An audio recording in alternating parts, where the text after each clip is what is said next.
Hi guys, and welcome to your weekly horoscope for Monday the 10th of January going through until Sunday the 16th of January 2022. Thanks for joining me. It's a pleasure to be with you today. I'm going to go through each day of this week to see what's coming up for you, what the planets are doing, and what energy that's likely to bring up. When I was writing this horoscope, I noticed that this is going to be a difficult week. I just want to put that out there and warn you a little bit, because you may feel like things are all over the place. There's this exhausting inner conflict going on. The external energy also moves around a lot and things change drastically and quickly. So it may feel a little bit like you have whiplashes. You really need to stay on your toes and pay attention. But ultimately, I think because there's so much going on this week, within chaos, there's an opportunity to change things. And I also feel a good way of being there for yourself is to realize that there's a need for comfort, that there is too much going on. And then to go back to your basics, the tools that you use to kind of make yourself feel grounded and taken care of and at ease and peaceful and contented.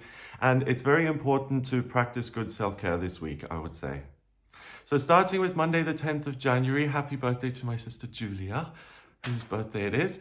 We've got the moon in Aries forming a square with Pluto in Capricorn. So the Aries moon gives you a great sense of drive and I want to get things done. Pluto in Capricorn is about changing things on a practical level. The moon then goes into the earth sign Taurus at 3:47 in the afternoon. And the moon in Taurus doesn't like change very much. It likes a beautiful environment. It likes peace and quiet. It likes intimacy and beauty and a sense of wealth and abundance and ease.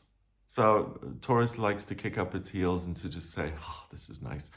So with that, you're not going to be as tolerant of things being chaotic because the moon in Taurus is the exact opposite of that. It's like, I want things the way I want them now. It's a fixed sign. It's about control. And you may not have that on Monday. The Taurus moon then sextiles Jupiter in Pisces, this huge kind of helium, endless energy. So again, that may make Taurus feel somewhat small and frustrated. And it also sextiles, the moon in Taurus, that is. It also sextiles the sun in Capricorn and it sextiles Neptune in Pisces. So I want things to work my way. So if you're that invested in getting things your way and you're digging in your heels and anything goes against you, then that creates inner conflict. It's interesting. I was at the doctor's yesterday and the guy told me to show up at 12. So I did. And then there were all these patients waiting and the buzzer wasn't working. And we waited there for 15 minutes. Then we got in. And then one of the patients had this problem, this accident. And that was like, wow. And then I waited another 30 minutes to see the guy. I did see the doctor. And it was very like, oh, okay.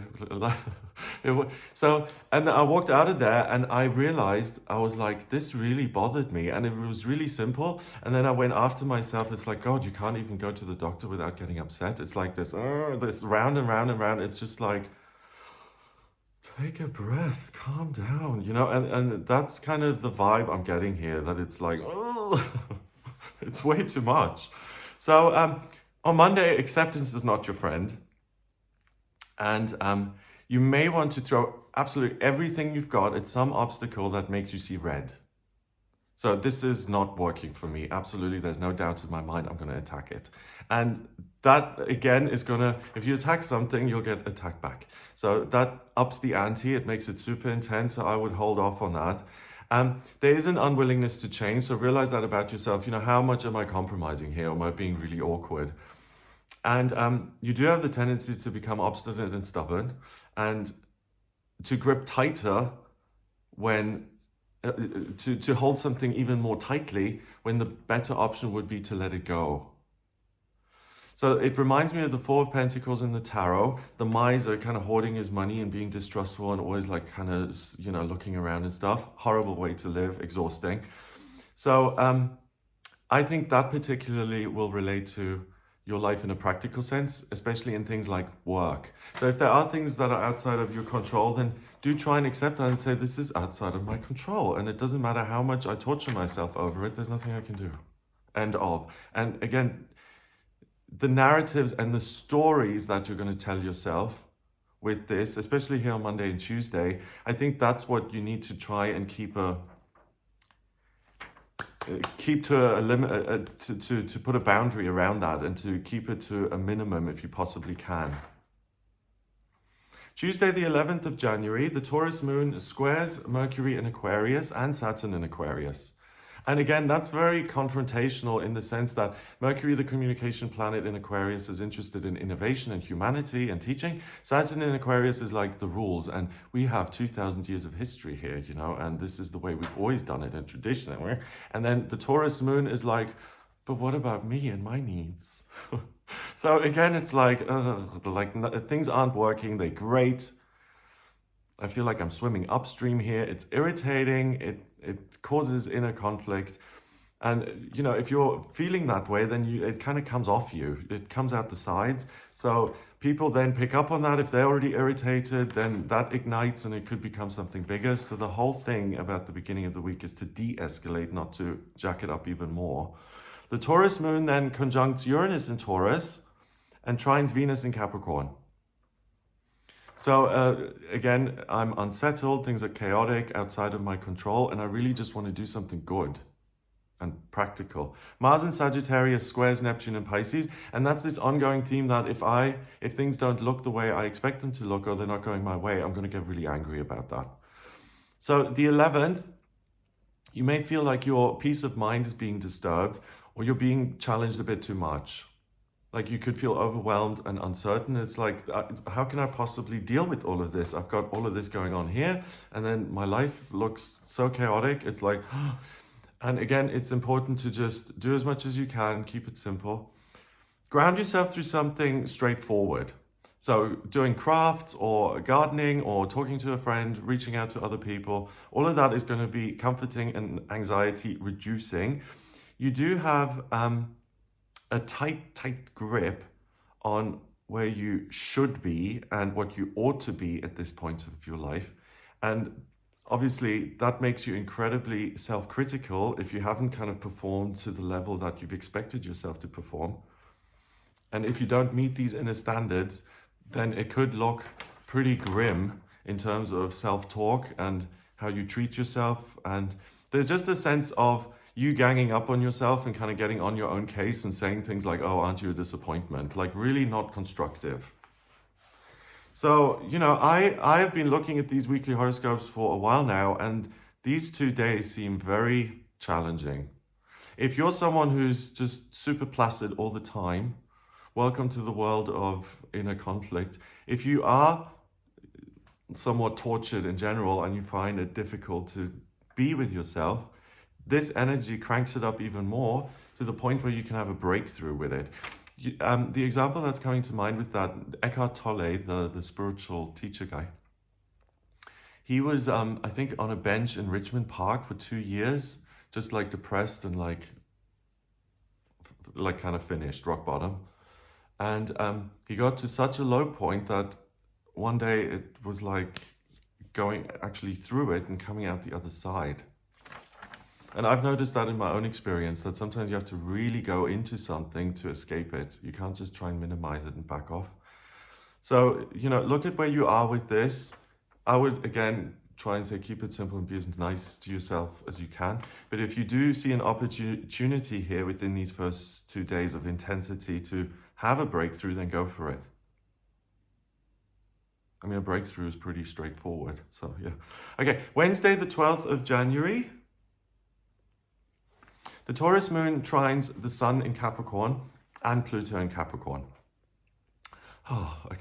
Yeah, thank goodness. So we've landed on planet Earth again. The Taurus moon says, okay, make your life more comfortable and easy.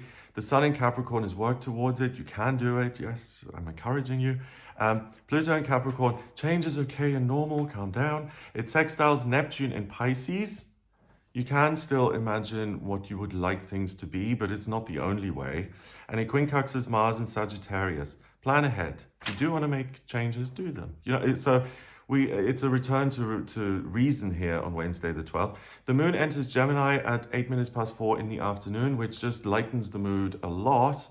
And Wednesday, you get to have a breather here. Things lighten up considerably. So it's a good day to get back on track and to feel more centered and practical. So you can make changes so that things suit your needs, whether that's in your living situation or your work. Getting organized is going to work in your favor and will feel solid and positive. And as an example, like maybe even doing something that you can use, like for example, designing something that you can wear. That's going to make you feel positive. Like I did this for myself. I'm proving it because I can touch it, feel it, look at it, and I'm going to use this. So all of those kind of simple things will make you feel empowered and productive and good about yourself. So it's very specific and odd, but try and do something creative that can be used once it's complete, like a usable piece of pottery, you know, like a vase or a watering can or something, or a book you can publish. So because your mood is lifted on this day and things are a lot easier to deal with, if you have been avoiding something that needs to be done, a conversation or something, but you realize that you need to be in good shape for it, you need to kind of prepare yourself mentally for it, and you need to feel strong, then, and it has to be done this week, then Wednesday is the day to do it. Because it's the one that's least up and down, where you are somewhere in the middle and it's not all chaos and drama. Thursday, the 13th of January, we've got the Gemini moon forming a square with Jupiter in Pisces. It trines Mercury and Saturn in Aquarius and sextiles Chiron in Aries. So this is such a big change now that it may feel like you've just been, you know, time warped through something, or life has been turned upside down. It's really intense. And this is where I would say the whiplash comes from, because Monday and Tuesday were kind of like going through molasses. Wednesday was somewhat more reasonable. And now Thursday, you're on a total high, and it's just like, you know, like when it's and I work in Celsius, so like one day if it's 5 degrees and it's near freezing, and then the next day is 25, it can be somewhat draining on your body, and all this emotional change can be draining for you emotionally and spiritually. So again, self-care and keeping it simple. Although on Thursday you're having such a good time anyway, just try and run with it and own it. So you feel totally imaginative and carefree and full of inspired ideas on Thursday, and it's like nothing ever has touched you or made you feel glum ever. It's wow, you're like in this bubble. So I would make the most of that by continuing with the good simple things like exercise and eating healthy food and pursuing a hobby and spending time in the way that you want to. That's going to still feel good as it did earlier in the week, but it will feel amazing. So you can, and yeah, so keep it simple and do all the things you have been doing, because it does flip again later in the week. But also take advantage of Thursday, because you can have a really good time. Go somewhere, have a meal with friends, just enjoy yourself. Yeah. Friday, the 14th of January, Mercury goes into retrograde until the 3rd of February. Mercury is the communication planet. When it goes retrograde, communication becomes more difficult. And this one is in Aquarius. So it's trucking along nicely in Aquarius. Then it goes retrograde. It appears to go backwards, and it retrogrades into Capricorn, the sign before Aquarius, on the 26th of January. Then it stays there in retrograde, and it goes direct on the 3rd of February, and it moves out of Capricorn and back into Aquarius on the 15th of February. So Mercury in Aquarius is about technology and ideas and teaching and other people, and Capricorn is about structure and form and the way things are organized. So it's going to affect all the communicative stuff first, then it could affect your work or the structure of your life. That, you know, if you're building a house or something, make sure that the blueprints are right. Or if you're sending the manuscript while it's in Aquarius, then make sure it's actually the file you want to be sending. It's little errors like that. Mercury in retrograde isn't this tragic, huge thing. It's little annoyances where, you know, the emails aren't delivered and things don't go through. On the day as well, we've got the Gemini moon, Gemini ruled by Mercury. So as soon as this Mercury retrograde starts, You may notice you're not as clear as you want to be, or communication becomes more difficult, technology becomes moody, just to add to everything that's happening already. The Gemini moon opposes Mars in Sagittarius. So do I focus on my own things or do I plan in the future? It brings the conflict back in. Squares Neptune in Pisces. What about my dreams? It trines Saturn in Aquarius. Everyone else is telling me what they think is right and not what I ought to be doing. And it quincunxes Venus in Capricorn and the Sun in Capricorn. Okay, so it is still more grounded than it has been, especially at the beginning of the week. So ultimately, I think the main things to focus on Friday are the issues that are brought up by the Mercury retrograde. So technology, communication, anything to do with computers, programs, contracts, manuscripts, noisy builders, the electric being done like it is in my case, plane tickets, passenger lists. Venus is also in retrograde, remember? So we've got two personal planets, Mercury, communication, the way you think and see things, Venus, what I love and how do I express myself. They're both in retrograde, so this is really challenging. Venus is in retrograde until the 29th of Jan and Mercury here, 3rd of February.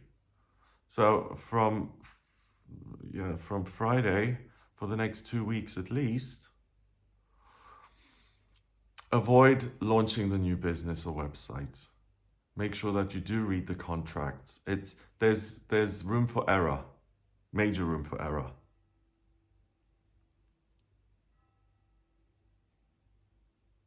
Oh, what I also think is it's going to be challenging to see and hear things as you usually would. You may miss certain things, but with the Venus combination, you may also be uncertain about how to feel about certain things. So you could be strangely detached and objective at certain times. You're like, So it's a good chance to look at what's happening in your life and with that detachment, see what works for you and what doesn't. That's the opportunity and the gift of all the retrogrades, that you can see things from another angle or you can behave in a different way. And it's kind of a review process. So reviewing is better than acting because it's best to operate with caution during these retrogrades.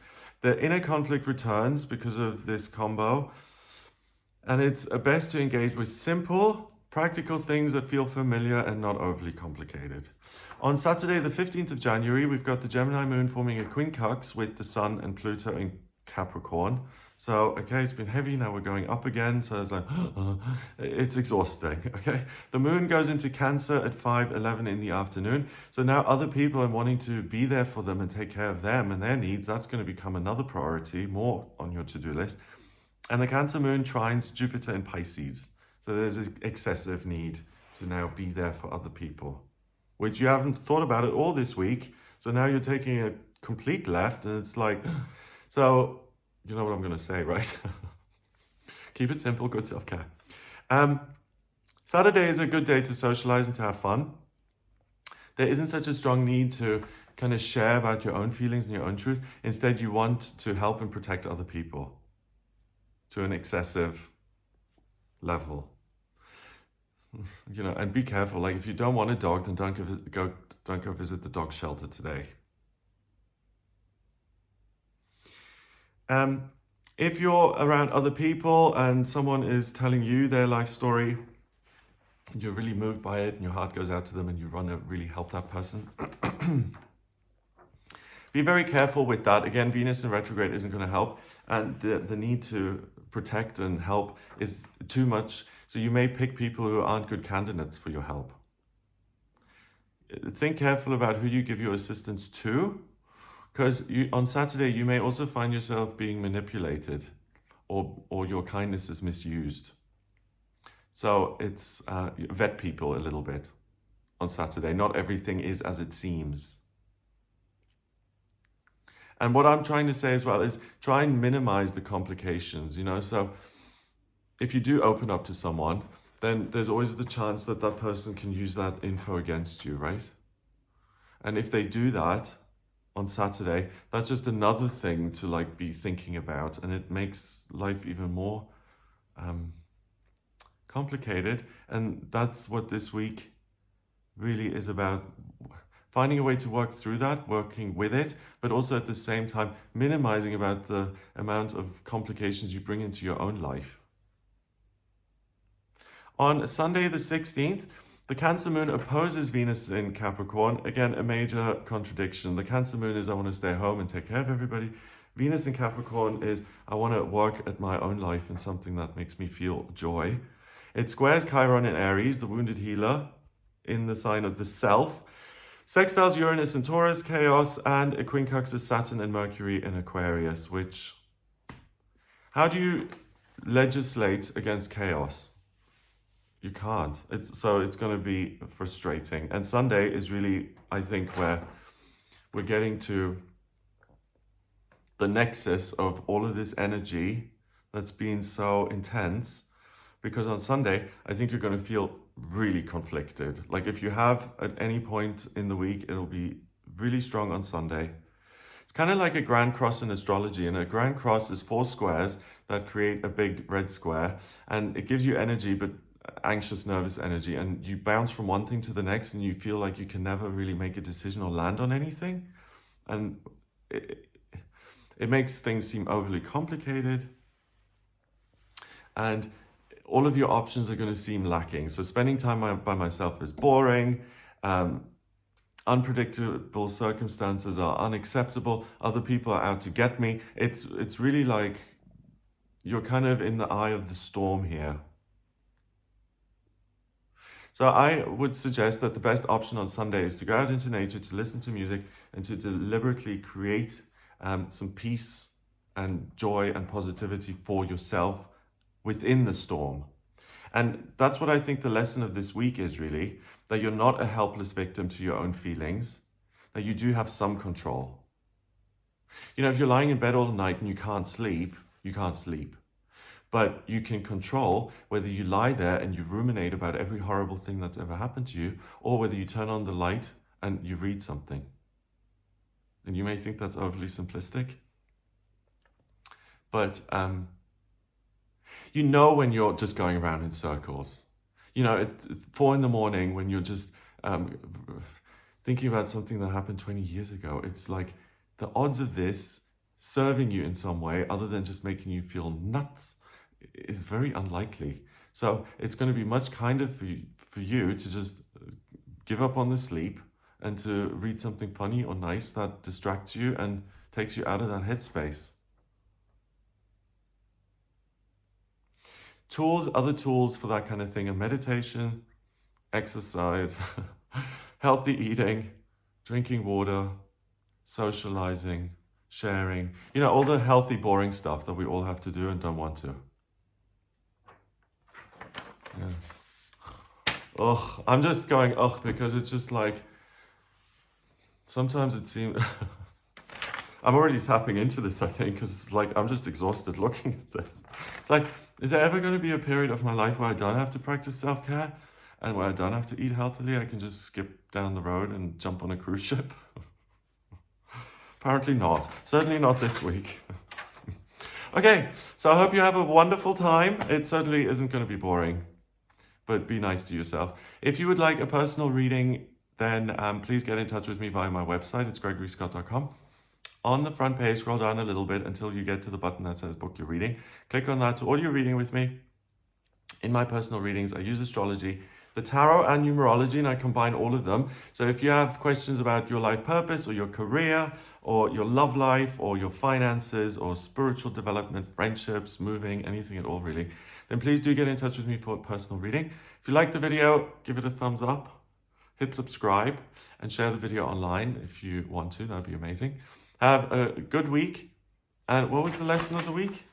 You're not a helpless victim to your feelings. So learning how to control those and manage them is going to serve you for a long time. So I think that's the opportunity of the week. Yeah, have a wonderful time, and I'll speak to you soon. All the best.